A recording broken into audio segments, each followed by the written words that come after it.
പെട്ടെന്ന് ഇങ്ങനെ ഒരു വീഡിയോയിൽ എന്തിനാണ് പ്രത്യക്ഷപ്പെട്ടതെന്ന് ഫ്രണ്ട്സൊക്കെ വിചാരിക്കുന്നുണ്ടാകും. കുറച്ച് മാസങ്ങൾക്ക് മുമ്പ് ഒരു വീഡിയോ ചെയ്തിട്ടുണ്ടായിരുന്നു, മ്യൂസിക് ആൽബം ചെയ്തിട്ടുണ്ടായിരുന്നു. അതിൻ്റെ മ്യൂസിക് കമ്പോസിങ്ങും പിന്നെ ഓർക്കസ്ട്രേഷനൊക്കെ ചെയ്തിട്ടുണ്ടായിരുന്നു. പിന്നെ അതിന് ശേഷം ഒരു മൂവിയുടെ റിതം ബിയോണ്ട് ദ ട്രൂത്ത് എന്ന് പറയുന്ന ഒരു മൂവിയുടെ ബാക്ക്ഗ്രൗണ്ട് സ്കോറും ചെയ്തിട്ടുണ്ടായിരുന്നു. ഇതേ സ്റ്റുഡിയോയിൽ നിന്നാണ് അത് ചെയ്തത്. അപ്പോൾ ആ സമയത്ത് ഒരുപാട് മെസ്സേജസ് എനിക്ക് വന്നിട്ടുണ്ടായിരുന്നു. വാട്സപ്പിലും ഒക്കെ സ്റ്റാറ്റസൊക്കെ ഇട്ട സമയത്ത് വാട്സപ്പിൽ ഒരുപാട് മെസ്സേജ് വന്നിട്ടുണ്ടായിരുന്നു. പിന്നെ അതുപോലെ ഈ ആൽബം സോങ് കേട്ടിട്ടും ഒരുപാട് ആൾക്കാർ മെസ്സേജ് ചെയ്തിട്ടുണ്ടായിരുന്നു. ഓൾമോസ്റ്റ് ഇപ്പോൾ അതൊരു 6 lakh വ്യൂവേഴ്സ് വന്നിട്ടുണ്ട് ആ ഒരു ആൽബത്തിൽ. അപ്പോൾ 6 lakh വ്യൂവേഴ്സ് എന്നൊക്കെ പറയുന്നത് ഒരു വലിയ വ്യൂവേഴ്സ് ഒന്നും അല്ല. പക്ഷേ ഒരു ആൽബം സോങ്ങിന് നമ്മളൊരു ചെയ്യുന്ന ഇതിന് മുൻപ് ഒരുപാട് ഷോർട്ട് ഫിലിംസും അതുപോലെ ഒരുപാട് ജിംഗിൾസ് ഇതൊക്കെ ചെയ്തിട്ടുണ്ട്. അപ്പോൾ നമ്മളൊരു സോങ് ശ്രദ്ധിക്കപ്പെടുക, നല്ലൊരു വീഡിയോ ചെയ്യുമ്പോൾ അത് ശ്രദ്ധിക്കപ്പെടുക എന്ന് പറയുമ്പോൾ അതിൻ്റെ സന്തോഷമുണ്ട്. അപ്പോൾ ആ സമയത്തൊക്കെ മെസ്സേജസ് ചെയ്തിട്ടുണ്ടായിരുന്നു. കുറച്ച് പേർക്കൊക്കെ റിപ്ലൈ ചെയ്തിട്ടുണ്ടായിരുന്നു. അപ്പോൾ ഇതെങ്ങനെയാണ് മ്യൂസിക് കമ്പോസിങ് ഒരു സ്റ്റുഡിയോയിൽ ചെയ്യുന്നത്, അതിൻ്റെ പ്രോസസ്സ് എന്താണെന്നൊക്കെ ഇങ്ങനെ കുറേ ആൾക്കാർക്ക് ചോദിച്ചിട്ടുണ്ടായിരുന്നു. ഞാനിപ്പോൾ അടുത്ത് റീസെൻ്റ്ലിയും എനിക്ക് ഒരുപാട് ആൾക്കാരോട് ഇൻട്രാക്ട് ചെയ്ത സമയത്ത് ശരിക്കും ഒരു മ്യൂസിക് കമ്പോസിങ് എങ്ങനെയാണ് നടക്കുന്നത് എന്ന്, അതിൻ്റെ ബിഹൈൻഡ് ദ സീനിൽ എന്തൊക്കെയാണ് മ്യൂസിക് ടെക്നോളജി യൂസ് ചെയ്യുന്നത്, ഒരു കമ്പോസർ എന്തൊക്കെയാണ് മ്യൂസിക് ടെക്നോളജി യൂസ് ചെയ്യുന്നുണ്ട്, അവരെന്തൊക്കെ പഠിച്ചിരിക്കുന്ന കാര്യങ്ങളൊക്കെയെന്ന് ഇതിനെക്കുറിച്ചിട്ടുള്ള ഒരുപാട് ആൾക്കാർക്ക് അജ്ഞതയുണ്ട്. അതായത് നമ്മൾ നേരിട്ട് സംസാരിക്കുന്ന ഇതും ഇൻഡസ്ട്രി ആയിട്ട് ബന്ധപ്പെട്ടിട്ടുള്ളവർക്ക് പോലും ശരിക്കും ഇതിൻ്റെ ബിഹൈൻഡ് ദ സീൻ എന്തൊക്കെയാണ് നടക്കുന്നതെന്ന കാര്യം അറിയില്ല. അവർക്കൊരു അഷ്യൂറിറ്റി ഇല്ല ചില കാര്യങ്ങൾക്ക്. അപ്പോൾ നമ്മളെന്തൊക്കെയാണ് യൂസ് ചെയ്യുന്ന കാര്യങ്ങൾ, ഇപ്പോഴത്തെ മോഡേൺ മ്യൂസിക് ടെക്നോളജി എന്തൊക്കെയാണ് യൂസ് ചെയ്യുന്ന കാര്യങ്ങൾ, ഇപ്പോൾ ഓൾമോസ്റ്റ് ഒരു 20-30 ഇയേഴ്സായിട്ട് യൂസ് ചെയ്യുന്ന കുറേ കാര്യങ്ങൾ തന്നെ എല്ലാ മ്യൂസിക് കമ്പോസേഴ്സൊക്കെ യൂസ് ചെയ്യുന്ന സംഭവം തന്നെയാണ് പിന്നെ പൊതുവെ ഇവിടെയും യൂസ് ചെയ്യുന്നത്. അപ്പോൾ ഈ ഒരു കാര്യങ്ങളൊക്കെ എങ്ങനെയാണ് നമ്മൾ ഇപ്പോഴത്തെ ഒരു സോങ്ങിൻ്റെ പിന്നണിയിൽ എങ്ങനെ ഇതൊക്കെ യൂസ് ചെയ്യുന്നതെന്നുള്ളൊരു കാര്യം നമുക്ക് ചെറിയൊരു ഡെമോൺസ്ട്രേഷൻ ഞാൻ നിങ്ങൾക്ക് കാണിച്ചു തരാം. അപ്പം ഞാൻ നേരത്തെ പറഞ്ഞു, ഈ ഒരു കട്ടൻസ് എന്ന് പറയുന്ന ഈ ഒരു നീയൻ മഴവിൽ അഴകോ എന്ന് പറയുന്ന ഈ ഒരു സോങ് ആക്ച്വലി ജസ്റ്റ് ഇവിടെ ഇരുന്നപ്പോൾ ഒരു ബി ഫ്ലാറ്റ് ആഡഡ് നയൻത്ത് എന്ന് പറഞ്ഞ കോഡ് ഗിറ്റാറിൽ ചുമ്മാ പ്ലേ ചെയ്തപ്പോഴാണ് ഇതിൻ്റെ സ്റ്റാർട്ടിങ് ഒരു ഇൻസ്പിറേഷൻ കിട്ടുന്നത്. സാധാരണ നമ്മൾ പ്ലാൻ ചെയ്തിരുന്നാലൊന്നും നമുക്കൊരു കമ്പോസിങ് കിട്ടില്ല. നമ്മളൊന്നൊരു മനസ്സൊക്കെ ഒന്ന് മെഡിറ്റേറ്റ് ഒക്കെ ചെയ്തിട്ട് എന്താ പറയുക, റിലാക്സ് ചെയ്തിട്ട് ഇരിക്കുമ്പോൾ നമുക്ക് ചിലപ്പോൾ ഒരു നല്ല ട്യൂണൊക്കെ കിട്ടും. അപ്പോൾ അങ്ങനെ ഒരു ഇനീഷ്യൽ ഒരു ഇൻസ്പിറേഷൻ കിട്ടിയതാണ് ഈ ഒരു ട്യൂണ്. അപ്പോൾ ഇതിൻ്റെ ട്യൂൺ എങ്ങനെയാണ് വരുന്നതെന്ന് പറഞ്ഞാൽ ആക്ച്വലി ഞാനിത് ഗിറ്റാർ യൂസ് ചെയ്തിട്ടാണ് ഇത് കമ്പോസ് ചെയ്തത്. അപ്പോൾ ഗിറ്റാറിൽ ഞാൻ ഈ ഒരു കമ്പോസ് ചെയ്യുന്ന സമയത്ത് പൊതുവേ പാടാനൊരു എളുപ്പത്തിന് വേണ്ടിയിട്ട് ഞാൻ ഗിറ്റാറിൻ്റെ രണ്ട് നോട്ട് അപ്പോൾ കുറച്ച് വെക്കും. അപ്പോൾ അങ്ങനെ കുറച്ചത് കൊണ്ട് ഇത് ആക്ച്വലി ഞാൻ ഇത് പൊസിഷൻ കാണുന്ന പൊസിഷൻ സി ആഡഡ് നയൻത്ത് ആണെങ്കിലും ആക്ച്വലി ഞാൻ പ്ലേ ചെയ്യുന്നത് ബി ഫ്ലാറ്റ് ആഡഡ് നയൻത്ത് കോഡാണ്. അപ്പോൾ ആ കോഡ് ഇങ്ങനെ ഇരിക്കും. അപ്പോൾ ഇതിൻ്റെ ട്യൂൺ ഏകദേശം വരുന്നത്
ആക്ച്വലി നേരത്തെ കമ്പോസ് ചെയ്ത ആ ട്യൂണിന് കണക്കായിട്ട് എൻ്റെ സുഹൃത്ത് വിഷ്ണുവാണ് ഇതിൻ്റെ ലിറിക്സ് എഴുതി തന്നത്.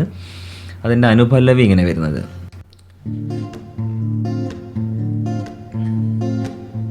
കണ്ണും കണ്ണും തമ്മിൽ കവിതകളേകി കനവിൻ്റെ പീലി പിടഞ്ഞു, കാണാതാവും നേരം പ്രിയ സഖി പൂങ്കനവുമാ കണ്ണും കണ്ണും തമ്മിൽ കവിതകളേകി കനവിൻ്റെ പീലി പിടഞ്ഞു കാണാതാവും നേരം പ്രിയ സഖി പൂങ്കനവുമാ രാമാകെ നുള്ളിൽ നീ കുളിരഴും ഹിമകണമായി വാ കാതോരം വന്നേ ഒരു വരമേടും സ്വരകണമായി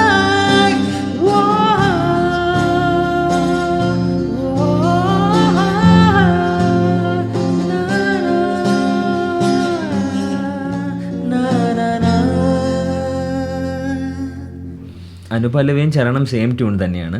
അപ്പോൾ ഇനി ഈ ട്യൂണ് ബേസ് ചെയ്തിട്ട് എങ്ങനെയാണ് ഇതിൻ്റെ ഓർക്കസ്ട്രേഷൻ മ്യൂസിക് ടെക്നോളജി യൂസ് ചെയ്തിട്ട് അതെങ്ങനെ പ്രോഗ്രാമിംഗ് ചെയ്തതെന്ന്. ഇപ്പോൾ പ്രോഗ്രാമിംഗ് എന്ന് പറയുന്ന ഒരു വാക്കാണ്. അത് ആക്ച്വലി പ്രോഗ്രാമിംഗ് എന്ന് പറയുന്നത് നമ്മുടെ ഈ കാണുന്ന ഈ ഒരു കീബോർഡ് ഇതിന് ആക്ച്വലി ടോൺസ് ഇല്ല. അപ്പം ഇതിൻ്റെ ടോൺസ് ആക്ച്വലി നമുക്ക് സോഫ്റ്റ്വെയറിൽ അവൈലബിൾ ആണ്.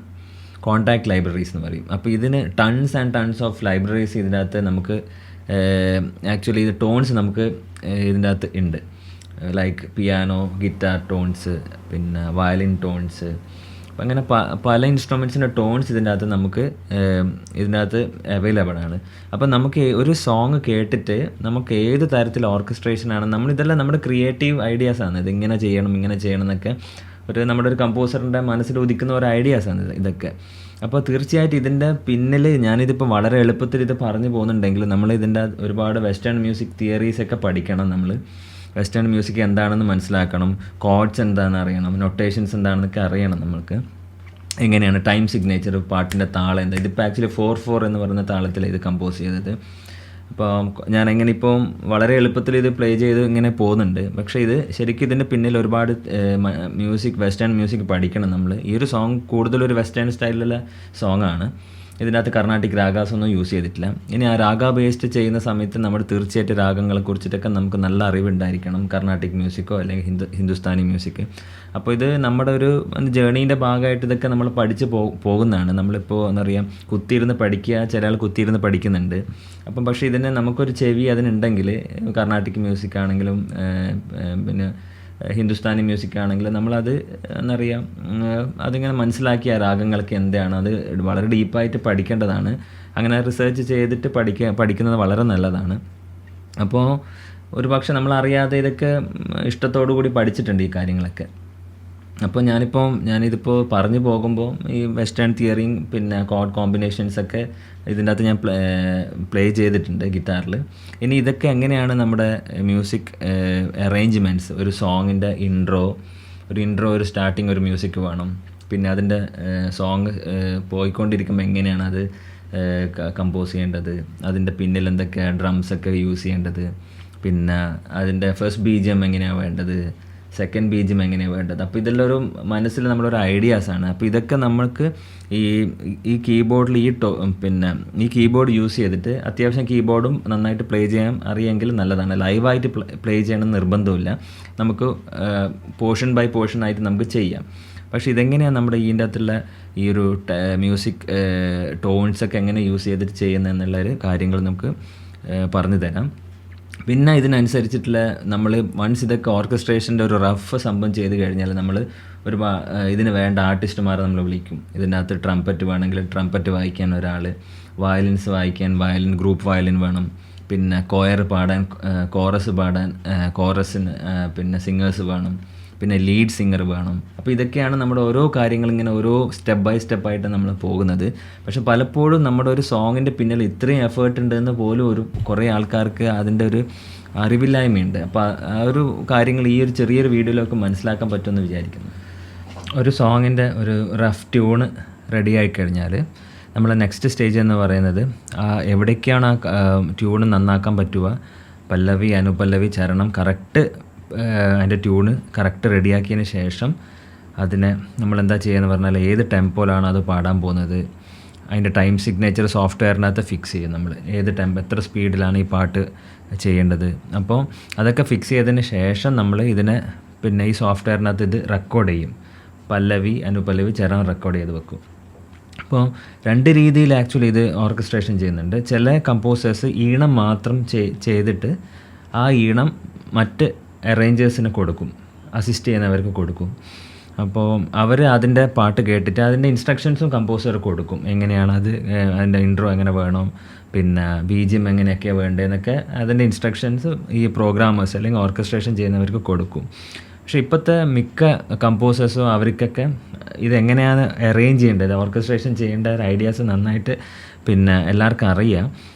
മിക്ക ഇപ്പം ഒരുപാട് കോഴ്സസ് ഇതിനെക്കുറിച്ചിട്ടുണ്ട്. അപ്പം കുറേ വർഷങ്ങൾക്ക് മുമ്പ് ഞാനും ഇതിൻ്റെ ഒരു കോഴ്സ് ചെയ്തിട്ടുണ്ടായിരുന്നു. മ്യൂസിക് ടെക്നോളജിനെ കുറിച്ചിട്ടും ഓഡിയോ എഞ്ചിനീയറെ കുറിച്ചിട്ടൊക്കെ ഇതിൻ്റെ കോഴ്സ് ചെയ്തിട്ടുണ്ട്. അതിൻ്റെ അകത്ത് ഈ സോഫ്റ്റ്വെയർസൊക്കെ എങ്ങനെ പഠിപ്പിക്കുന്നുണ്ട്. അപ്പോൾ ആ ഒരു സംഭവങ്ങളും ഇപ്പോൾ കുറച്ച് അപ്ഡേറ്റഡ് ആയിട്ടുള്ള കുറേ കാര്യങ്ങളൊക്കെ അതെപ്പോൾ അപ്ഡേറ്റ് ചെയ്തുകൊണ്ടേ നമ്മളെന്താ പറയുക നിൽക്കുന്നൊരു ഫീൽഡാണ്. അതിപ്പോൾ അതിൻ്റെ ഒരുപാട് അപ്ഡേഷൻസ് ഉണ്ടാകും, പുതിയ പുതിയ കാര്യങ്ങളൊക്കെ ഇപ്പോൾ വന്നുകൊണ്ടേ ഇരിക്കുന്നുണ്ടാകും. അപ്പം അത് ഇപ്പം ഇപ്പം കറൻ്റ്ലി നമ്മൾ കമ്പോസ് ചെയ്ത ഈ സോങ്ങിന് ഇനി എങ്ങനെയാണ് ഇത് ഓർക്കസ്ട്രേഷൻ ചെയ്തിരിക്കുന്ന ഈ രീതി എങ്ങനെയാണെന്ന് ഞാനിത് ഇതിൻ്റെ അകത്ത് കാണിച്ചു തരാം അതെങ്ങനെയാണെന്ന്. ഞാൻ എന്തൊക്കെ ടോൺസാണ് യൂസ് ചെയ്തത്, എന്തൊക്കെ ക്രിയേറ്റീവ് ഐഡിയാസാണ് ഇതൊക്കെ വന്നത്. ഇതിപ്പോൾ അന്നത്തെ ഒരു ഫ്ലോയിൽ ഇതൊക്കെ ചെയ്ത് പോയതാണ്. അപ്പോൾ നമുക്കിതിപ്പോൾ പ്ലാൻ ചെയ്തിട്ട് ഇങ്ങനെ ഇരിക്കാനൊന്നും പറ്റില്ല. അതായത് ഇതിങ്ങനെ ചെയ്യുക അങ്ങനെ ചെയ്യുക. അന്ന് ആ സമയത്ത് നമുക്ക് തോന്നുന്ന ഓരോ ഐഡിയാസാണ് നമ്മളത് കീബോർഡിൽ അത് പിന്നെ വായിച്ച് വെക്കും. പിന്നെ അതിനൊന്ന് എന്താ പറയുക, പിന്നെ സെക്കൻഡ് വേർഷൻ തേർഡ് വേർഷൻ ഒക്കെ ചെയ്തിട്ട് ഒരുപാട് സമയം എടുത്തിട്ട് ചെയ്യുന്ന ഒരു പ്രോസസ്സാണ് ഇത്. അപ്പോൾ അതെങ്ങനെയാണ് നമുക്ക് കാണാം. ഈ ഒരു സ്റ്റുഡിയോ കൂടുതലും ഒരു മ്യൂസിക് കമ്പോസിങ് ഇതിനൊക്കെ വേണ്ടിയിട്ടുള്ള ഒരു സ്റ്റുഡിയോ ആണ് ആക്ച്വലി. അപ്പോൾ ഈ ഒരു നിൽക്കുന്ന ഈ ഒരു സൈഡ് സ്റ്റുഡിയോൻ്റെ ഇത് സൗണ്ട് പ്രൂഫൊന്നും ഇല്ല. ഇവിടെ ആക്ച്വലി എനിക്ക് ശബ്ദം ഒരു പ്രശ്നമായിട്ട് വരുന്നില്ല. കാരണം നമ്മളെല്ലാം പ്ലേ ചെയ്യുന്ന നോട്ട്സൊക്കെ ആക്ച്വലി വയറ് വഴി, മിഡി വയർ എന്ന് പറയും, ഈ വയറ് വഴി സോഫ്റ്റ്വെയറിലേക്ക് പോയിട്ട് റെക്കോർഡ് ആവുക ചെയ്യുന്നത്. അപ്പോൾ ഇതിന് ഇതിപ്പോൾ ഞാൻ സ്പീക്കർ ഓൺ ആക്കണമെന്ന് നിർബന്ധമില്ല. ഈ ആക്ച്വലി എനിക്ക് ഹെഡ്ഫോൺ വെച്ച് കഴിഞ്ഞാൽ ഈ കാര്യങ്ങളൊക്കെ ഇതിൻ്റെ അകത്ത് എനിക്ക് പ്ലേ ചെയ്ത് വെക്കാൻ പറ്റും. അപ്പോൾ ഒരു എന്താ പറയുക, ഇത് സ്പീക്കർ ഓൺ ചെയ്തിട്ട് എനിക്ക് പ്ലേ ചെയ്തിട്ട് അങ്ങനെ ചെയ്യണം നിർബന്ധമില്ല. ഹെഡ്ഫോൺ വെച്ചിട്ട് എന്താ പറയുക, നമുക്ക് വളരെ ഫോക്കസ്ഡ് ആയിട്ട് ചെയ്യാൻ പറ്റുന്നതാണ്. പുറത്തുള്ളവർക്കും ഡിസ്റ്റർബൻസ് ആവില്ല. അപ്പോൾ വലിയൊരു വോളിയത്തിൽ വെച്ചിട്ട് ഇത് കമ്പോസ് ചെയ്യണം നിർബന്ധമില്ല. എങ്കിലും ഒരു ഫീല് കിട്ടാൻ വേണ്ടി ചിലപ്പോൾ ഇതൊക്കെ ഓൺ ചെയ്തിട്ട് ഒന്ന് നമുക്ക് എന്താ പറയുക ഓരോ ഇതിൻ്റെ കോഡ്സും പിന്നെ കമ്പോസിങ്ങിൻ്റെ കാര്യങ്ങളൊക്കെ എന്താ പറയുക ചെയ്യാറുണ്ട്. അപ്പോൾ ഇനി ഞാൻ നേരത്തെ പറഞ്ഞ ഈ ട്യൂണ് ആദ്യം റെക്കോർഡ് ചെയ്യുന്നത് അവിടെ വോക്കൽ ബൂത്ത് ഉണ്ട്. അപ്പോൾ വോക്കൽ ബൂത്തിൽ അത് സൗണ്ട് പ്രൂഫാണ് ആക്ച്വലി. അവിടെയാണ് ഇൻസ്ട്രുമെൻസും പിന്നെ വോക്കൽസും പാടുന്നതൊക്കെ അവിടെ നിന്നാണ് ചെയ്യാറ്. അതൊന്ന് ജസ്റ്റ് എന്താ പറയുക നമുക്ക് കണ്ടിട്ട് വരാം. ഞാൻ നേരത്തെ പറഞ്ഞ ആ കമ്പോസ് ചെയ്ത ട്രാക്ക്, കമ്പോസ് ചെയ്ത ആ ട്യൂണ് പല്ലവി അനുപല്ലവി ചരണം ഈ മൈക്കിലൂടെ ഇത് പാടിയിട്ട് റെക്കോർഡ് ചെയ്ത് വെക്കും. അതിന് ശേഷമാണ് നമ്മുടെ ഈ ഓർക്കസ്ട്രേഷൻ ചെയ്യുന്നത്. അപ്പോൾ ഫസ്റ്റ് പ്രോസസ്സ് ഇതിങ്ങനെ റെക്കോർഡ് ചെയ്ത് വെക്കും, ട്യൂണ് റെക്കോർഡ് ചെയ്ത് വെക്കും. ഇതാണ് ഈ സൗണ്ട് പ്രൂഫ് ചെയ്ത വോക്കൽ ബൂത്ത്. ഇവിടുന്നും മറ്റ് ഇൻസ്ട്രുമെൻറ്റ്സ് എടുക്കുക, വയലിൻസ് എടുക്കുക, കോറസ് എടുക്കുക, അങ്ങനെയൊക്കെ ഒരു സെറ്റപ്പാണ് ഇവിടെ. ഇനി ഈ സോങ്ങിൻ്റെ നമ്മളിപ്പോൾ റെക്കോർഡ് ചെയ്ത ഈ ട്യൂണിൻ്റെ ഓർക്കസ്ട്രേഷൻ എങ്ങനെയാണെന്നുള്ളത് നമുക്ക് ഇതിനകത്ത് നോക്കിയിട്ട് കാണാം. ഞാൻ യൂസ് ചെയ്യുന്ന ഈ ഒരു സോഫ്റ്റ്വെയറിൻ്റെ പേര് ലോജിക് പ്രോ എക്സ് എന്നാണ്. അപ്പോൾ ഈ ലോജിക് പ്രോ എക്സ് എന്ന സോഫ്റ്റ്വെയർ ഒരുപാട് സമയമെടുത്ത് പഠിക്കേണ്ട ഒരു സോഫ്റ്റ്വെയറാണ്. ഇതിൻ്റെ അകത്ത് ഒരുപാട് മറ്റ് സോഫ്റ്റ്വെയർസും കൂടിയും ഒരുപാട് ഇൻസ്റ്റാൾ ചെയ്തിട്ടുണ്ട്. ഇതിന് കോൺടാക്ട് ലൈബ്രറീസ് എന്ന് പറയും. അപ്പോൾ ആ ലൈബ്രറീസിലാണ് ഒരുപാട് ടോൺസൊക്കെ, ഇൻസ്ട്രുമെൻസിൻ്റെ ടോൺസ് നമുക്ക് ഇതിൻ്റെ അകത്ത് ഇൻസ്റ്റാൾ ചെയ്തിട്ടുള്ളത്. അപ്പോൾ ആ ടോൺസ് നമുക്ക് ഓരോ ടോൺസും ഇതിൻ്റെ അകത്ത് കീബോർഡിൻ്റെ അകത്ത് നമുക്ക് സെലക്ട് ചെയ്യുക. അപ്പോൾ അതിനനുസരിച്ച് നമ്മുടെ സോങ്ങിന് എന്തൊക്കെയാണ് വേണ്ടത് എന്നുള്ളൊരു കാര്യങ്ങൾ ഇതിൻ്റെ അകത്ത് സെലക്ട് ചെയ്തിട്ട് നമ്മുടെ ഒരു ഐഡിയാസ് പോലെയാണ് ഇത് ചെയ്യുന്നത്. അപ്പോൾ ഈ സോങ്ങിൻ്റെ അകത്ത്, ഈ കട്ടൻസ് എന്ന് പറഞ്ഞ ഈ ഒരു സോങ്ങിൻ്റെ അകത്ത് യൂസ് ചെയ്തിരിക്കുന്ന ചില കാര്യങ്ങൾ ഇതിൻ്റെ അകത്ത് ജസ്റ്റ് കാണിച്ചു തരാം. ഇതാണ് ആക്ച്വലി ആ പ്രോജക്റ്റ്. കട്ടൻസ് എന്ന് പറയുന്ന മ്യൂസിക് ആൽബം കമ്പോസ് ചെയ്ത ആ പ്രോജക്റ്റ് ഇതാണ്. ആ പ്രോജക്റ്റിൻ്റെ അകത്ത് ഞാൻ യൂസ് ചെയ്ത ഒരുപാട് ഇൻസ്ട്രുമെൻസിൻ്റെ പേര് കൊടുത്തിട്ടുണ്ട്. അതിൻ്റെ വയലിൻസ് എന്ന് കാണാം, ബേസ് ഗിറ്റാർ, പിന്നെ ഇലക്ട്രിക് ഗിറ്റാർ, അങ്ങനെ ഒരുപാട് ഇൻസ്ട്രുമെൻറ്റ്സ് ഇതിൻ്റെ അകത്ത് പ്ലേ ചെയ്തിട്ടുണ്ട്. അപ്പോൾ ഇതെങ്ങനെ ഇത് ചെയ്തതെന്നുള്ള, അതായത് ഇപ്പോൾ ആക്ച്വലി ഇതിന് പ്രോഗ്രാമിംഗ് എന്ന് പറയും. ഞാൻ ആക്ച്വലി ഈ കീബോർഡ്, ഈ കാണുന്ന ഈ ഒരു കീബോർഡിലാണ് ഇതൊക്കെ ചെയ്തിരിക്കുന്നത്. അപ്പോൾ ഇതിൻ്റെ അകത്ത് പ്ലാൻ ചെയ്തിട്ട് ചെയ്തതല്ല, നമ്മുടെ മനസ്സിൽ ഓരോ ഐഡിയാസ് തോന്നുന്നത് പോലെ വന്ന ഓരോ കാര്യങ്ങൾ റെക്കോർഡ് ചെയ്ത് അങ്ങനെ ഇത്രയും ഇൻസ്ട്രുമെൻറ്റ്സ് ഇതിനകത്ത് പ്ലേ ചെയ്ത് വന്നിട്ടുണ്ട്. അപ്പോൾ അതിന് ശേഷം ഇതിന് വേണ്ട ലൈവ് ഇൻസ്ട്രുമെൻറ്റ്സ്, പിന്നെ അതുപോലെ കൊയർ, പിന്നെ അതുപോലെ വയലിൻസ്, പിന്നെ ട്രംപെറ്റ് വേണമെങ്കിൽ അങ്ങനെ ഒരുപാട് ഇൻസ്ട്രുമെൻറ്റ്സ്, ലൈവ് ഇൻസ്ട്രുമെൻറ്റ്സും കുറച്ച് എടുത്തിട്ടുണ്ട്. വയലിൻസ് ലൈവ് എടുത്തിട്ടുണ്ട്. അപ്പോൾ അതൊന്ന് ജസ്റ്റ് എങ്ങനെയാണ് ഇതൊക്കെ ചെയ്തതെന്നുള്ള കാര്യം കാണിച്ചു തരാം. നേരത്തെ ഈ ഒരു സോങ്ങിൻ്റെ സ്റ്റാർട്ടിങ് തന്നെ കമ്പോസ് ചെയ്യുന്ന സമയത്ത് ഗിറ്റാർ സ്ട്രം ചെയ്തുകൊണ്ടാണ് ആക്ച്വലി ഇത് കമ്പോസ് ചെയ്തത്. അപ്പോൾ ഇതിന് ഏറ്റവും ബെസ്റ്റ് പോസിബിളായിട്ടുള്ള ഇൻട്രൊഡക്ഷൻ മ്യൂസിക് എന്ന് പറയുന്നത് അക്വസ്റ്റിക് ഗിറ്റാർ പ്ലേ ചെയ്തുകൊണ്ടൊരു ഇൻട്രൊഡക്ഷൻ തന്നെയാണ് വേണ്ടത്. അപ്പോൾ അത് തന്നെയാണ് സോങ്ങിൽ യൂസ് ചെയ്തത്. പിന്നെ അതിന് ശേഷം അതിൻ്റെ മെലഡി വരുന്നുണ്ട്. നീയൻ മഴവിൽ വോക്കൽസ് വിപിൻ ലാൽ എന്ന സിംഗറിൻ്റെ വോക്കൽ വരുന്നുണ്ട്. അപ്പം ആ സമയത്ത് ഡ്രംസൊക്കെ പ്ലേ ചെയ്തിട്ടുണ്ട്. അപ്പോൾ ആ ഡ്രംസൊക്കെ എങ്ങനെയാണ് നമ്മൾ ടോൺസ് യൂസ് ചെയ്തിട്ടാണ് ഇത് പ്ലേ ചെയ്തത് ഇനീഷ്യലി. അപ്പം വേണമെങ്കിൽ ഇത് നമുക്ക് ഒരു ലൈവ് ഡ്രംസൊക്കെ യൂസ് ചെയ്യാം. ഇവിടെ തന്നെ നമുക്കൊരു ലൈവ് ഡ്രംസൊക്കെ കണക്ട് ചെയ്ത് മിഡി ഡ്രംസ് എന്ന് പറയും. മിഡി ഡ്രംസൊക്കെ നമുക്ക് കണക്ട് ചെയ്തിട്ട് സൗണ്ട് കാർഡിൽ കണക്ട് ചെയ്തിട്ട് നമുക്ക് പ്ലേ ചെയ്തിട്ട് തന്നെ അത് റെക്കോർഡ് ചെയ്യാം. അപ്പോൾ നല്ല എക്സ്പീരിയൻസ്ഡ് ആയിട്ടുള്ള ഡ്രമ്മേഴ്സ് ഉണ്ടെങ്കിൽ നമ്മുടെ പാട്ടൊക്കെ ഒന്നും കൂടി നന്നായിട്ടൊന്നറിയാം കൊഴുക്കും. അപ്പോൾ നമ്മുടെ ഒരു ഐഡിയാസൊക്കെ അവരുടെ ഐഡിയാസും നമ്മുടെ ഐഡിയാസൊക്കെ ഷെയർ ചെയ്തിട്ട് നമുക്കത് ചെയ്യാൻ പറ്റും അതൊക്കെ. അപ്പം അതും രണ്ട് രീതിയിലും ചെയ്യാം. ഇത് പ്രോഗ്രാമിങ് ചെയ്യാം, നമുക്ക് കീബോർഡിൽ ഡ്രംസ് വായിച്ചിട്ട് തന്നെ ചെയ്യാം, അങ്ങനെയും ചെയ്യാം. അപ്പോൾ ഇതെങ്ങനെയാണ് നമുക്ക് ഇതിൻ്റെ അകത്ത് നമ്മൾ റെക്കോർഡ് ചെയ്തതെന്ന് ജസ്റ്റ് ഒരു ചെറിയൊരു ഡെമോൺസ്ട്രേഷൻ കാണിച്ചു തരാം. അപ്പോൾ ആദ്യം നമ്മൾ റെക്കോർഡ് ചെയ്യുന്നത് അക്വസ്റ്റിക് ഗിറ്റാറാണ്. ആക്ച്വലി ത്രൂ ഔട്ട് ഈ സോങ് ഒരു ഗിറ്റാർ സോങ്ങാണ് ഇത്. അപ്പോൾ ഇതിൻ്റെ ത്രൂ ഔട്ട് ഗിറ്റാർ യൂസ് ചെയ്തിട്ടുണ്ട്. അപ്പം ഈ ഒരു ഗിറ്റാർ എന്ന് പറയുന്നത് അക്വസ്റ്റിക് ഗിറ്റാർ സ്ട്രമ്മിങ് എന്ന് പറയുന്നത് ഈ ഒരു സോങ്ങിൻ്റെ ഒരു ബാക്ക് ബോണാണ്. അപ്പോൾ ഈ മെലഡീൻ്റെ ത്രൂ ഔട്ട് ഗിറ്റാർ പ്ലേ ചെയ്ത് സ്ട്രം ചെയ്തിട്ട് ഗിറ്റാർ ഇങ്ങനെ പ്ലേ ചെയ്തിട്ടുണ്ട്. അതിന് ശേഷം നമ്മൾ ഇതിന് വേണ്ട ഓരോ ഇൻസ്ട്രുമെൻറ്റ്സ് സെലക്ട് ചെയ്ത് നമ്മളെ മനസ്സിൽ അന്നന്ന് അപ്പം തോന്നുന്ന ഐഡിയാസ് ഓരോ ട്രാക്ക് ബൈ ട്രാക്ക് ആയിട്ടാണ് നമ്മൾ ചെയ്തിരിക്കുന്നത്. ആദ്യം അക്വസ്റ്റിക് ഗിറ്റാർ ചെയ്തു, പിന്നെ അതിന് വേണ്ട കറക്റ്റ് താളം എങ്ങനെയാണ് വേണ്ടത്, അതിൻ്റെ ഡ്രംസിൻ്റെ പാറ്റേൺ എങ്ങനെയാണ് വേണ്ടതെന്ന് ഡ്രംസ് പ്ലേ ചെയ്തു. പിന്നെ അതിന് ശേഷം പിന്നെ കോഡ്സ് പ്ലേ ചെയ്തു, പിയാനോ കോഡ്സ് കാര്യങ്ങളൊക്കെ, കുറച്ച് പിയാനോസിൻ്റെ കോഡ്സൊക്കെ ഇതിനകത്ത് യൂസ് ചെയ്തിട്ടുണ്ട്. പിന്നെ അതുപോലെ വയലിൻസ് യൂസ് ചെയ്തിട്ടുണ്ട്. അപ്പോൾ ഇതിങ്ങനെ ഓരോന്നും നമ്മുടെ ഒരു കമ്പോസർ ആക്ച്വലി ട്രാക്ക് ബൈ ട്രാക്കായിട്ട് ഇങ്ങനെ പ്ലേ ചെയ്തിട്ട് റെക്കോർഡ് ചെയ്തിട്ടാണ് നമ്മൾ ഫൈനലി കേൾക്കുന്ന പാട്ടുകൾ മിക്സ് ചെയ്തിട്ട് നമ്മൾ കേൾക്കുന്നത്. അത് മിക്സ് ചെയ്യുന്നത് മിക്സിങ് എഞ്ചിനീയേഴ്സ്, സൗണ്ട് എഞ്ചിനീയേഴ്സ് വേറെ അവർ ആ ട്രാക്ക് നമ്മൾ ഈ ട്രാക്സൊക്കെ അവർക്ക് കൊടുക്കും. അപ്പോൾ അവരത് കേട്ടിട്ട് അതൊക്കെ മിക്സ് ചെയ്യും, കറക്റ്റ് ബാലൻസും മാസ്റ്ററിങ് ഒക്കെ ചെയ്തിട്ടാണ് നമ്മൾ ഒരു സോങ് കേൾക്കുന്നത്. അപ്പോൾ ഞാനിപ്പോൾ പ്ലേ ചെയ്ത ഓരോ ഇൻസ്ട്രുമെൻസിൻ്റെ നിങ്ങൾക്ക് റഫായിട്ടൊന്ന് ഞാൻ ജസ്റ്റ് കാണിച്ചു തരാം എന്തൊക്കെ ഇൻസ്ട്രുമെൻറ്റ്സ് ഇപ്പോൾ ഇതിനകത്ത് പ്ലേ ചെയ്തിരിക്കുന്നത്. ഒരുപാട് ഇൻസ്ട്രുമെൻറ്റ്സിൻ്റെ അത് പ്ലേ ചെയ്തിട്ടുണ്ട്. നിങ്ങളിപ്പോൾ ഈ കാണുന്നത് ആക്ച്വലി ഈ ഒരു പ്രോജക്റ്റാണ്. കട്ടൻസ് എന്ന് പറയുന്ന ഈ ഒരു നീയൻ മഴവിൽ അഴകു എന്ന് പറയുന്ന ഈ ഒരു സോങ്ങിൻ്റെ പ്രോജക്റ്റാണ്. ഇതിൻ്റെ അകത്ത് യെല്ലോ കളേഴ്സിൽ ഇങ്ങനെ കാണുന്നത് ഓരോ ട്രാക്ക് ബൈ ട്രാക്കായിട്ട് ഞാൻ പ്ലേ ചെയ്തതാണ്. ഇത് ഇൻട്രൊഡക്ഷൻ ആക്ച്വലി ഇതിൻ്റെ അക്വസ്റ്റിക് ഗിറ്റാറാണ് വരുന്നത്. ഇവിടെ കാണാൻ പറ്റും അക്വസ്റ്റിക് ഗിറ്റാർ ഇവിടെ പ്ലേ ചെയ്തിട്ടുണ്ട്. പിന്നെ അതിന് ശേഷം സോങ് വരുന്നുണ്ട്, സോങ്ങിൻ്റെ സ്റ്റാർട്ടിങ്.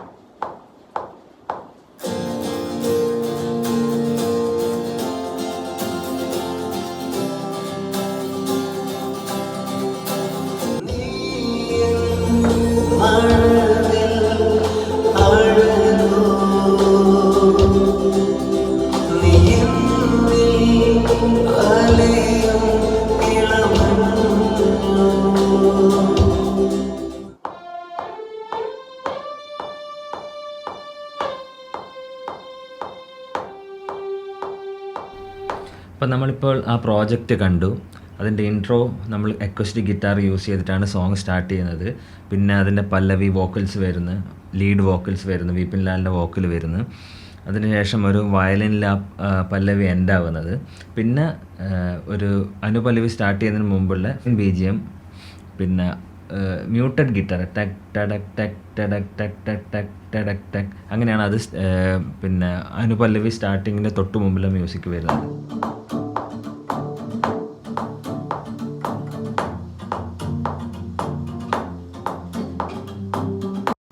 ഇനി കണ്ണും കണ്ണും തമ്മിൽ കവിതകളിലേക്ക് ആ പോർഷൻ കഴിഞ്ഞിട്ട് വരുന്നത് തേർഡ് BGMൽ വരുന്നത് ഒരു കൊയറാണ് അവിടെ യൂസ് ചെയ്തിരിക്കുന്നത്. ഒരു 4-5 സിംഗേഴ്സ് പാടിയൊരു പോർഷനാണ് അവിടെ കേൾക്കുന്നത്.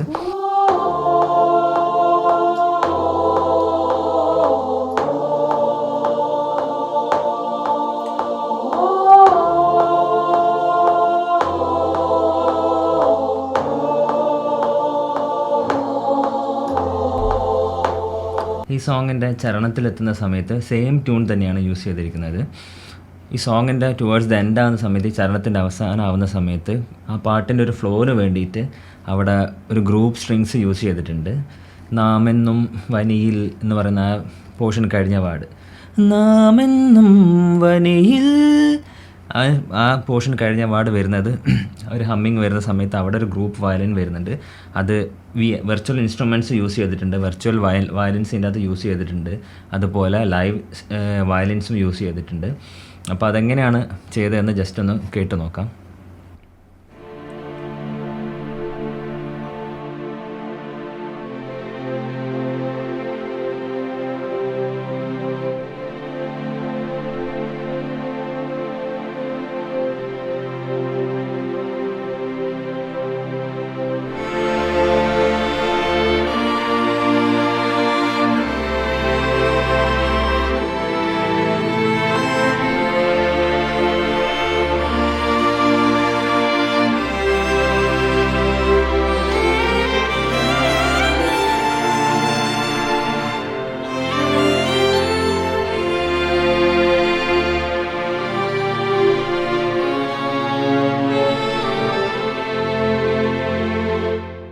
ഈ ഒരു സോങ്ങിൻ്റെ ചരണം കഴിഞ്ഞ പാട്, ആ ചരണത്തിൻ്റെ ആ ഒരു ഹമ്മിങ് കഴിഞ്ഞ പാട് ഒരു മ്യൂസിക് വരുന്നുണ്ട്.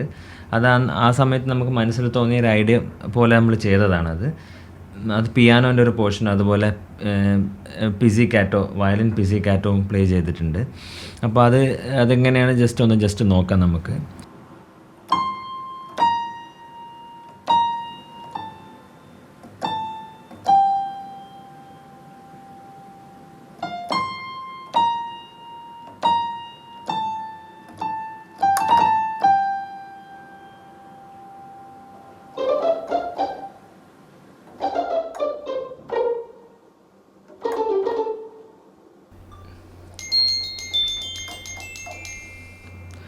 ഇതിൻ്റെ ഓർക്കസ്ട്രേഷൻ ഓൾമോസ്റ്റ് ഒന്ന് ലോക്കായപ്പോൾ നെക്സ്റ്റ് ഞാൻ റെക്കോർഡ് ചെയ്തത് ബേസ് ഗിറ്റാറായിരുന്നു.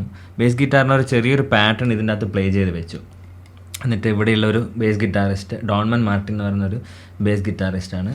അപ്പോൾ പുള്ളിയെ വിളിച്ചിട്ട് ഈ സ്റ്റുഡിയോയിൽ നിന്ന് തന്നെ ആക്ച്വലി അത് റെക്കോർഡ് ചെയ്തത്. പുള്ളി ആദ്യം പാട്ടൊക്കെ ഒന്ന് കേട്ടു. പാട്ട് കേട്ടിട്ട് നമ്മുടെ ഡ്രംസും ഇതൊക്കെ ആയിട്ടൊന്ന് ഗ്രൂവ് ആവണം. അതായത് ബേസിൻ്റെ പാറ്റേൺ ഡ്രംസും ആയിട്ടൊന്ന് ഗ്രൂവി ആയാൽ മാത്രമാണ് നമ്മുടെ സോങ് കുറച്ചും കൂടി ഇൻട്രസ്റ്റിംഗ് ആകും. അപ്പോൾ പുള്ളി അത് സോങ്ങൊക്കെ കേട്ടിട്ട് പുള്ളി അതിന് അനുസരിച്ചിട്ടുള്ളൊരു ബേസ് വായിച്ചായിരുന്നു. അപ്പോൾ ഇവിടെ തന്നെയാണ് അതൊക്കെ റെക്കോർഡ് ചെയ്തത്. ഓർക്കസ്ട്രേഷന് വേണ്ട എല്ലാ ട്രാക്സും എല്ലാം പ്ലേ ചെയ്ത് കീബോർഡിലോ ലൈവ് ഇൻസ്ട്രുമെൻറ്റ്സോ എല്ലാം എടുത്തതിന് ശേഷം നെക്സ്റ്റ് സ്റ്റേജ് എന്ന് പറയുന്നത് ഓൾമോസ്റ്റ് എല്ലാം ട്രാക്ക് ഫിനിഷ് ചെയ്ത് വെക്കുക. എന്തൊക്കെയാണ് ചെറിയ മിസ്റ്റേക്സ് എന്തെങ്കിലും ഉണ്ടെങ്കിൽ അതൊക്കെ പ്ലേ ചെയ്ത് എല്ലാം സെറ്റ് ചെയ്ത് വെച്ചതിൻ്റെ ശേഷം ചെയ്യേണ്ട നെക്സ്റ്റ് പ്രോസസ്സ് എന്ന് പറഞ്ഞാൽ നമ്മൾ ഈ ട്രാക്ക് എടുത്തിട്ട് നമുക്കിനി ഒരു സിംഗറെ കൊണ്ട് ഇത് പാടിപ്പിക്കണം. അപ്പോൾ നമ്മളൊരു സിംഗറിൻ്റെ എത്ര റേഞ്ച്, അവരുടെ വോക്കൽ റേഞ്ചും കാര്യങ്ങളൊക്കെ അതിന് കണക്കായ ഒരു സിംഗറെയാണ് നമ്മൾ സെലക്ട് ചെയ്യേണ്ടത്. അവരുടെ pitch, high pitch, low pitch ഇതൊക്കെ നോക്കിയിട്ട് നമ്മുടെ ഒരു സിംഗറെ സെലക്ട് ചെയ്തിട്ട് മാത്രമല്ല ബഡ്ജറ്റും കൂടി നമ്മൾ കൺസിഡർ ചെയ്യണം. വലിയൊരു സിംഗറെ നമുക്ക് കാസ്റ്റ് ചെയ്യാൻ പറ്റുന്നുണ്ടെങ്കിൽ അത് ചെയ്യാം. അപ്പോൾ ഇവിടെയൊക്കെ ഒരു എന്താ പറയുക, ഒരു പ്രൊഡ്യൂസറുടെ ഫിനാൻസ് ചെയ്യുന്നവരുടെ ഒരു വലിയൊരു സപ്പോർട്ട് നമുക്ക് വേണം. അപ്പോൾ നമ്മൾ വൺസ് ഈ ഒരു സിംഗറെ സെലക്ട് ചെയ്തതിന് ശേഷം നമ്മൾ എന്താ ചെയ്യേണ്ടതെന്ന് പറഞ്ഞാൽ ഈ ഒരു വർക്ക് നമ്മൾ ഫൈനൽ വോക്കൽ റെക്കോർഡിങ് ചെയ്തിരുന്നത് എറണാകുളമുള്ള ഒരു സ്റ്റുഡിയോയിൽ വെച്ചിട്ടാണ്. അതിന് മുമ്പായിട്ട് ഇവിടെ പ്ലേ ചെയ്ത എല്ലാ ട്രാക്സും ഞാനൊരു കരോക്കെ പോലെ എടുത്തിട്ട്, അല്ലെങ്കിൽ ഗ്രൂപ്പായിട്ട് കുറച്ച് ട്രാക്സ് എടുത്തിട്ട് അവിടുത്തെ സിസ്റ്റത്തിൽ ഇതൊക്കെ കൊണ്ടുപോയി ഇമ്പോർട്ട് ചെയ്യും. നമ്മളതൊക്കെ അപ്ലോഡ് ചെയ്തതിന് ശേഷം അത് കേട്ടിട്ടാണ് ആ ഒരു സിംഗർ പാടുന്നത്. തൊട്ട് മുമ്പായിട്ട് സാധാരണ ഈ ഒരു ട്യൂൺ അയച്ചു കൊടുക്കാറുണ്ട്. സാധാരണ ഈ ഒരു പ്രോജക്റ്റിലും ആ ഒരു സോങ്ങിൻ്റെ ഒരു മെലഡി ഓൾറെഡി ഞാൻ അത് സെൻഡ് ചെയ്ത് കൊടുത്തിട്ടുണ്ടായിരുന്നു. ഇതിൽ പാടിയിരിക്കുന്നത് തൈക്കുടം ബ്രിഡ്ജിലെ വിപിൻ ലാൽ എന്ന് പറയുന്ന സിംഗറാണ്. അപ്പം ഓൾറെഡി ആ ട്യൂൺ വിപിൻ അറിയാം. പിന്നെ ആ സ്റ്റുഡിയോയിൽ അവിടെ എത്തിയതിന് ശേഷം ജസ്റ്റ് ഒന്ന് പ്രാക്ടീസ് ചെയ്ത്, പിന്നെ ഓൾറെഡി എക്സ്പീരിയൻസ്ഡ് ആയിട്ടുള്ളൊരു സിംഗർ ആയതുകൊണ്ട് പെട്ടെന്ന് തന്നെ റെക്കോർഡിങ് ടേക്സൊക്കെ പെട്ടെന്ന് എടുത്തു. അവിടുത്തെ ഒരു സൗണ്ട് എഞ്ചിനീയറാണ് അതൊക്കെ റെക്കോർഡ് ചെയ്തത്. അവരുടെ ഒരു വലിയ സപ്പോർട്ട്, റെക്കോർഡിങ് സൗണ്ട് എഞ്ചിനീയറുടെ വലിയൊരു സപ്പോർട്ടും കൂടി വേണം ഏതൊരു പ്രോജക്റ്റ് ആണെങ്കിലും. ഇതുപോലെയാണ് ടോട്ടലി അതിൻ്റെ വോക്കൽസ് എല്ലാം മൊത്തം എടുത്തതിന് ശേഷം ഫൈനലി എല്ലാ ട്രാക്സും എടുത്തിട്ട് ഫൈനൽ മിക്സ് ചെയ്യാനൊരു നമുക്കൊരു എൻജിനീയർ വേണം. ഫൈനൽ മിക്സ് ഈ ഒരു പ്രോജക്റ്റ് ചെയ്തിരിക്കുന്നത് രമേശ് നാരായൺ സാറുടെ സൗണ്ട് എൻജിനീയർ അരുൺ കുമാർ പറയുന്നൊരു സൗണ്ട് എഞ്ചിനീയറാണ്. ട്രിവാൻഡ്രത്താണ് സൗണ്ട് എഞ്ചിനീയർ. അപ്പോൾ പുള്ളിയുടെ സ്റ്റുഡിയോയിൽ പോയിട്ട് ഇതെല്ലാ ട്രാക്സും പുള്ളിക്ക് കൊടുത്ത് ഇരുന്നിട്ട് പുള്ളിയായിട്ട് ഡിസ്കസ് ചെയ്ത് എങ്ങനെയൊക്കെയാണ് വേണ്ടത്, നിനക്ക് എങ്ങനെയാണ് അതിൻ്റെ ഡ്രംസിൻ്റെ ടോൺ എങ്ങനെയാണ് വേണ്ടത്, അതിൻ്റെ അകത്ത് ഈ ഒരു സോങ്ങിൻ്റെ അകത്ത് സ്നാർ ഡ്രം കുറച്ച് എന്താ പറയുക റിവേർബ് കൂടുതൽ പോലെയാണ് നമ്മൾ യൂസ് ചെയ്തിരിക്കുന്നത്. ഒരു ലൈവിൽ വായിക്കുന്ന ഒരു സ്റ്റേജിൽ വായിക്കുന്ന ഒരു ഡ്രംസ് എങ്ങനെയാണോ അതിൻ്റെ സ്നാറിൻ്റെ ഒരു റിവേർബ് എങ്ങനെയാണോ അങ്ങനെയൊക്കെ ഓരോ കാര്യങ്ങൾ ഡിസ്കസ് ചെയ്തിട്ട് പുള്ളിയോടത് പറഞ്ഞിട്ടാണ് ഇതൊക്കെ ഓരോന്ന് ചെയ്തിരിക്കുന്നത്. കിക്ക് ഡ്രം എങ്ങനെ വേണോ, പിന്നെ ഓരോ സജഷൻസും ഉണ്ടാകും. അപ്പോൾ ഒരു ഗിവ് ആൻഡ് ടേക്കാണ് ഈ ഒരു സമയത്ത്. കൂടുതലും ഇപ്പോഴത്തെ പ്രോഗ്രാമിങ് ചെയ്യുന്നത് കമ്പോസ് ചെയ്യുന്നവർ തന്നെ എല്ലാം മിക്സ് ചെയ്യും. ഞാൻ കൂടുതൽ ഇതുവരെയും എല്ലാ പ്രോജക്ട്സും വേറെ ഒരു സൗണ്ട് എഞ്ചിനീയറെ കൂടെ തന്നെയാണ് എല്ലാ പ്രോജക്റ്റും പിന്നെ മിക്സ് ചെയ്യിപ്പിച്ചത്. കാരണം ഇതെല്ലാം ഒരു ടീം വർക്കാണ്. അവരുടെ എത്രയോ വർഷങ്ങളുടെ എക്സ്പീരിയൻസ് ഉണ്ട്, അവരുടെ ആ ഒരു കോൺട്രിബ്യൂഷൻ നമുക്ക് ഉണ്ടാകും. ആ സോങ്ങിൻ്റെ ഒരു ഫൈനൽ മിക്സ് ഞാനൊരു USB കോപ്പി ചെയ്തെടുത്തു. അതിന് ശേഷം അതിൻ്റെ പ്രൊഡ്യൂസറെ ഏൽപ്പിച്ചു. അപ്പോൾ കുറച്ച് ദിവസങ്ങൾക്ക് ശേഷം തന്നെ അതിൻ്റെ ഡയറക്ടർ ലിജോ എന്നെ വിളിച്ചായിരുന്നു. ലിജോ വിളിച്ചിട്ട് സോങ് വളരെ ഇഷ്ടമായിട്ടുണ്ടായിരുന്നു. ഒരു സോങ്ങിനെ സംബന്ധിച്ചിടത്തോളം ഒരു പ്രൊഡ്യൂസർ, അതായത് ഇതിന് ഫിനാൻസ് ചെയ്യുന്നവർ ഏതൊരു പ്രോജക്റ്റ് ആണെങ്കിലും, ഇതിപ്പോൾ ഒരു സോങ് ആണെങ്കിലോ ഇനി ഇത് വേറെ ഒരു ബാക്ക്ഗ്രൗണ്ട് സ്കോർ ചെയ്യുന്ന ഒരു വർക്കാണെങ്കിലോ ഒരു ഫൈനാൻസ് ചെയ്യുന്നവരുടെ ഒരു സപ്പോർട്ട്, വലിയൊരു സപ്പോർട്ട് തന്നെ വേണ്ടി വരും. കാരണം നമ്മളിപ്പോൾ ഇത്രയും കാര്യങ്ങളൊക്കെ ചെയ്തിട്ട് ഏതെങ്കിലും രീതിയിൽ അത് ഷോർട്ടേജ് ഓഫ് മണി വരികയാണെങ്കിൽ അത് വലിയ ബുദ്ധിമുട്ടാണ്. കാരണം ഇതിൻ്റെ പിന്നിൽ ഒരുപാട് വർക്ക് ഓൾറെഡി ചെയ്ത് കഴിഞ്ഞിട്ടുണ്ട്. അപ്പോൾ പൊതുവെ സാധാരണ ഒരു അഡ്വാൻസ് ഒക്കെ വാങ്ങിയിട്ടാണ് സാധാരണ ചെയ്യാറ്. ഒരു ഫൈനാൻസ് ചെയ്യുന്ന പ്രൊഡ്യൂസറുടെ സപ്പോർട്ട് എന്ന് പറഞ്ഞാൽ വലിയൊരു സപ്പോർട്ട് തന്നെയാണ് വേണ്ടത്. കാരണം ഒരു സോങ്ങിനിപ്പോൾ ഒരുപാട് മേഖലയിലുള്ള ആൾക്കാർ ഇതിൻ്റെ അകത്ത് വർക്ക് ചെയ്യുന്നുണ്ട്. ഒന്ന് കമ്പോസർ, ഓർക്കസ്ട്രേഷൻ ചെയ്യുന്നവർ ചെയ്യുന്നുണ്ട്. ഇതുപോലെ ചെയ്യുന്ന അവരുടെ ബഡ്ജറ്റ് കാണണം, പിന്നെ അതുപോലെ സിംഗേഴ്സിൻ്റെ ബഡ്ജറ്റ് കാണണം, അതുപോലെ ലിറിസിസ്റ്റിൻ്റെ ബഡ്ജറ്റ് കാണണം. അതുപോലെ ഇത് ഫൈനലി നമ്മൾ ഇതൊക്കെ ലൈവ് ഇൻസ്ട്രുമെൻറ്റ്സ് പ്ലേ ചെയ്യാനുള്ള ആർട്ടിസ്റ്റ്മാർ, മ്യൂസിഷ്യൻസിൻ്റെ അത് അവരുടെ ഫണ്ട് കാണണം.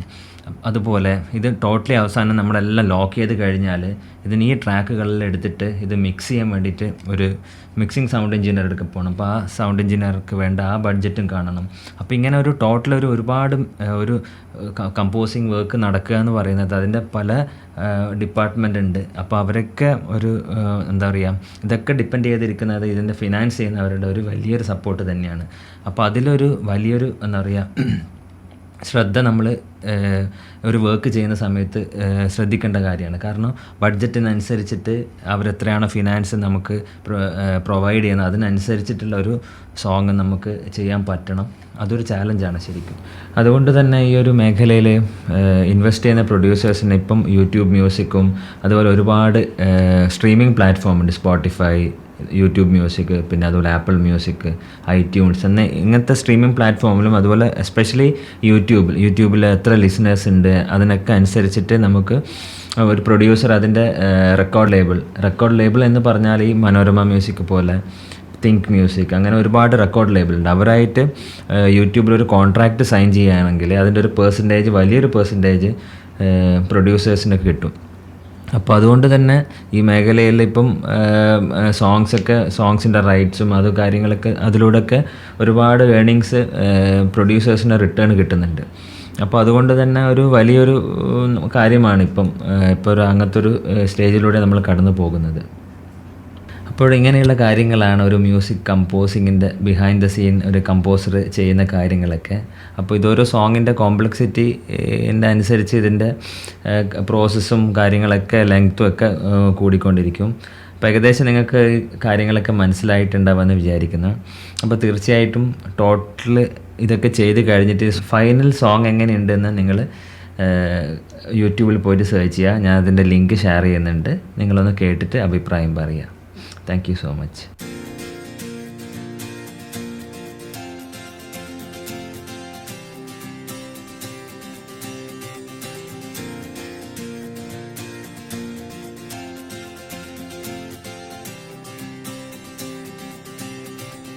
നീയൻ മഴവിൽ അഴകോ, നീ എന്നിൽ അലിയും ഇളമൻ